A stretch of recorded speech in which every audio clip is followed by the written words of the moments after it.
அண்ணா பரிசலில் வருது எங்கண்ணா? இங்கே தான் வருமாண்ணா? வரும். சும்மா ஏதோ ஒரு பக்கம் போயிட்டு மட்டும் திரும்பி போட்டு தவிர அண்ணன் சாடுறதுக்கு போயிட்டு மட்டும் திரும்பி வராது. வரும்போது திரும்பி அதே வந்துருக்கு. போயிடுச்சிங்களா?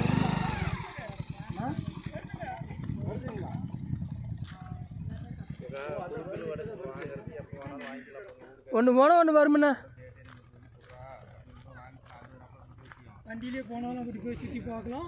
வண்டி இப்படி ஓரம் கட்டி விட்டு அதில் போயிட்டு பார்த்துட்டு திருப்பி ரிட்டர்ன் வரலாம். இல்லை வண்டியிலே அதில் ஏற்றிட்டு வண்டி ஏற்றிட்டு திரும்பி போயிட்டு வண்டியிலேருந்து திருப்பி வரலாம். தப்பு இல்லையே. இந்த போட்டு மறுபடியும் போயிட்டு வருமாண்ணா? பொழுதுக்கு அதான் வேலை. இந்தண்ணா கட் பண்ணிட்டு அப்போ மறுபடியும் கட் பண்ணி மறுபடியும் எடுத்துக்கிறேன். இங்கே வர்றது மட்டும் அந்த வரைக்கும் கரெக்டாக எடுத்துக்குது. போட்டு வருது பாரு. நீ அங்கே தூக்குனதுன்னு கட் ஆகி போச்சு. இல்லாட்டி ஃபுல்